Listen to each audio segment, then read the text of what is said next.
સમાચારમાં આગળ વાત કરીએ અમદાવાદની તો અમદાવાદમાં બિલ્ડર અને ડેવલપરના એસોસિએશન ક્રેડાઈ દ્વારા 18માં ગાયહેડ ફંક્શનનું આયોજન કરાયું। આ પ્રસંગે સીએમ ભૂપેન્દ્ર પટેલે દીપ પ્રગટાવી ઉદ્ઘાટન કર્યું હતું। ત્યારે અતિથિ વિશેષ તરીકે અમદાવાદના મેયર પ્રતિભાબેન જૈન હાજર રહ્યા હતા। ક્રેડાઈ અને સરકાર વચ્ચે બે મહત્વના એમઓયુ કરાયા હતા, જેમાં મુખ્યત્વે સમગ્ર પ્રક્રિયા રેરા જેવી કરવામાં આવે તેવી સુપર બિલ્ટ અપને દૂર કરવા અંગેની મહત્વપૂર્ણ ચર્ચા કરવામાં આવી હતી। 6 અને 7 જાન્યુઆરી 18મો ગાયડ પ્રોપર્ટી શો ગણેશ ગ્રાઉન્ડ પર થલતેજ એસી રોડ જે યોજાઈ રહ્યો છે, એમાં આપ સૌને મારું આમંત્રણ છે। અમદાવાદમાં જ રહેવાય જે આ વખતેની અમારી થીમ તમે જોઈ હશે, એના અનેક કારણો છે અને એ કારણોના કારણે અમદાવાદ અત્યારે one of the most affordable city ઇન્ડિયાની અંદર છે। ફક્ત મહાનગરોની સામે નહીં પણ અધર ટાયર 2 સિટીની સામે પણ અમદાવાદ ખૂબ જ અફોર્ડેબલ છે અને એના ઘણા બધા રિસર્ચ રિપોર્ટો પણ પ્રસ્થાપિત થયા છે।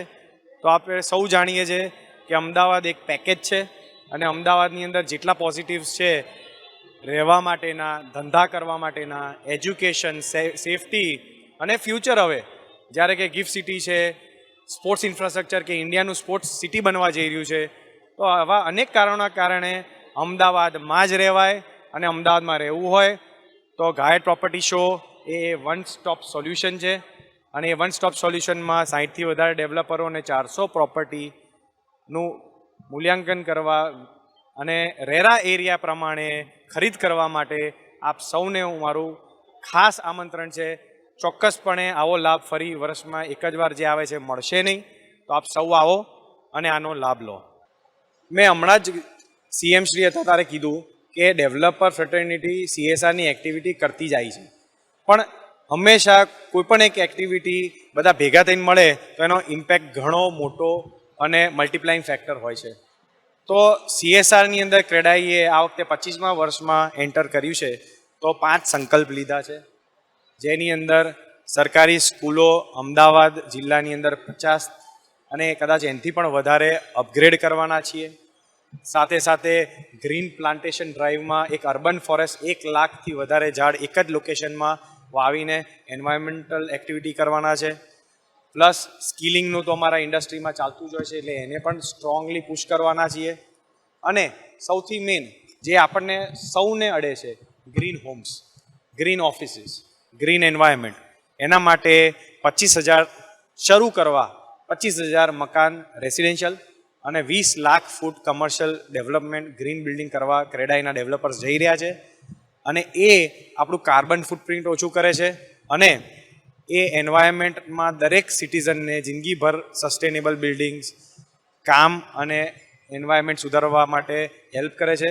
તો એ પ્રજાલક્ષી અને ઇન્ડસ્ટ્રીલક્ષી ધ્યાનમાં આવા 5 MOU કર્યા છે અને આ તો એક શરૂઆત છે। આવતા દિવસોમાં આનાથી ઘણા બધા પ્રયાસો અને મોટા સ્કેલ પર ક્રેડાઈના મેમ્બર્સ લઈ જવાના છે। રેરા એરિયા પ્રમાણે તાજેતરમાં જ ક્રેડાઈ અમદાવાદે જે ઇનિશિયેટિવ લીધો, તો આ પ્રોપર્ટી શોમાં બધા જ ડેવલપર રેરા એરિયા પ્રમાણે જ સેલ કરવાના છે। સુપર બિલ્ડઅપને હવે બાય બાય કહી દેવાનું છે। સાથે સાથે અમે સરકારમાં અને જેની નોંધ CM શ્રીએ પણ લીધી છે, એ એવું છે કે પ્લાન પાસ કરતી વખતે એની એક જોગવાઈ હોય છે, એની ગણતરીની પદ્ધતિ હોય છે, એ FSIની પદ્ધતિ બિલ્ટઅપ પ્રમાણે ગણાતી હોય છે। હવે જ્યારે રેરા એરિયા અમદાવાદ અને આગામી દિવસોમાં આખું ગુજરાત રેરા એરિયા પ્રમાણે જ વેચવાનું હોય બધા પ્રોપર્ટીઝ, તો અગર પ્લાન પાસની પ્રક્રિયામાં પણ રેફરન્સ બિલ્ટઅપના બદલે રેરા કાર્પેટ જે એક્ટમાં બહુ જ ક્લેરિટીવાળો એરિયા બતાવવામાં આવેલો છે, તો એ પ્રમાણે કરે તો A to Z આખી ઇન્ડસ્ટ્રીને લગતી બધી જ ટર્મિનોલોજી રેરા એરિયા પર જતી રહે, તો એ ઇન્ડસ્ટ્રી અને પ્રજા બધા માટે એક અનધર આઇસિંગ ઓન ધ કેક થશે અને ક્લેરિટી, ટ્રાન્સપરન્સી અને ટ્રસ્ટ વધશે। અમે લોકોએ એઝ અ ક્રેડાઈના બધા બોર્ડ મેમ્બર્સ એવું નક્કી કર્યું કે આપણે સુપર બિલ્ટઅપ ફ્રી અમદાવાદ કરીએ, એટલે જે બી મોડ ઓફ કમ્યુનિકેશન છે, જે ક્લાયન્ટ અને જે સરકારને જે આવાવાળા બહારથી જે વસ્તી અહીંયા આવે છે, ઇન્વેસ્ટમેન્ટ્સ આવે છે, એને ક્લિયર કટ મેસેજ મળે કે તમે જે ચૂકવો છો એ જ તમને મળે છે। બીજું, અમે આજે સરકારને પ્રસ્તાવ કર્યો કે FSI છે એની જગ્યાએ રેરા જ કરી નાખો, તો બધા મોડ ઓફ મેઝરમેન્ટ સેમ થઈ જાય। બિકોઝ સુપર બિલ્ટઅપ અને FSIની જગ્યાએ જો એક જ એરિયા હોય, રેરા એરિયા, જેનું કોમ્બિનેશન રેરા કાર્પેટ, બાલ્કની અને વોશ જો એક થઈ જાય, તો બધા જ જે ડોક્યુમેન્ટ છે એના વર્કિંગ અલગ અલગ કરવા પડે છે એ સેમ થઈ જાય. એટલે એક જ રહે રેરા એરિયા અને બિલ્ટઅપ એરિયા, જે બાંધો છો અને જે તમને મળે છે એ બે જ રહે. એટલે બાકી FSI અને સુપર બિલ્ટઅપ એરિયા બંને નીકળી જશે તો ડોક્યુમેન્ટ ક્લેરિટી આવશે અને દરેક જગ્યા પર એની ઇઝ ઓફ ડુઈંગ બિઝનેસ કે ઇઝ ઓફ ડુઈંગ ડીલ્સ એ બંનેમાં ફાયદો થશે. સો આ અમારો મોટો છે કે ઓવરઓલ એઝ અ બોડી સરકાર અને પબ્લિક એ બંનેને ભેગા કરી અને કેવી રીતે ઇઝ ઓફ ડુઈંગ બિઝનેસ થાય અને વધારે ને વધારે ટ્રાન્સપરન્સી ક્રિએટ કરી શકીએ. તો ન્યૂઝ ફોર ઇન્ડિયાની ટીમ હાલ આવી પહોંચી છે ક્રેડાઈ દ્વારા આયોજિત ગાય હેડના 18મા સમારંભમાં, કે જ્યાં ખાસ કરીને વાત કરવામાં આવે તો આજે જે બિલ્ડર્સ અને ડેવલપર્સ છે તેમના અહીં વિવિધ સ્ટોલ લાગેલા છે. અત્યારે જો હું વાત કરું તો મારી સાથે જે છે જોડાઈ ગયા છે સાનવી નિર્માણના marketing and sales manager Bhumikbhai Dave.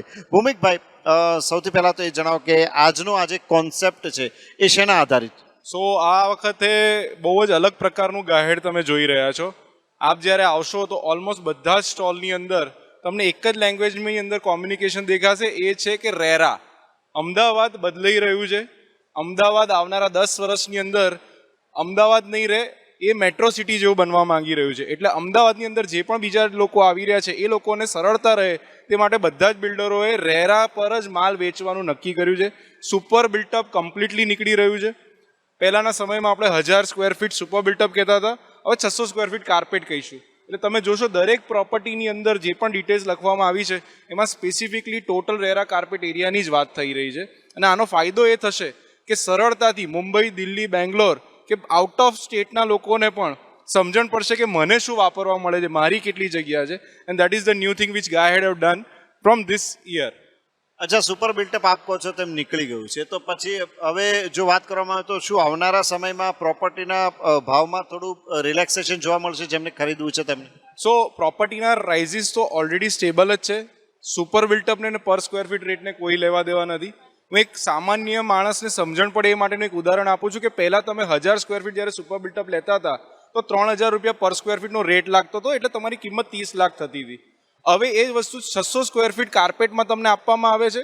જો તમે પર સ્ક્વેર ફીટ રેટ ડિફાઇન કરો તો એ અપ્રોક્સિમેટલી 5000 રૂપિયા પર સ્ક્વેર ફીટ થાય. આનો ફાયદો એ છે કે તમને 30 લાખની જ કિંમતની વસ્તુ પડી રહી છે, પણ તમને હવે ખબર છે કે તમે શું વાપરો છો, તમને એકચ્યુઅલ શું મળે છે. આનું મુખ્ય કારણ એ છે કે પહેલાં 40% સુપર બિલ્ટઅપથી 42% અને હવે 45% થી 50% સુધીનું લોડિંગ લગાવવામાં આવી રહ્યું છે અલગ અલગ ડેવલપર દ્વારા.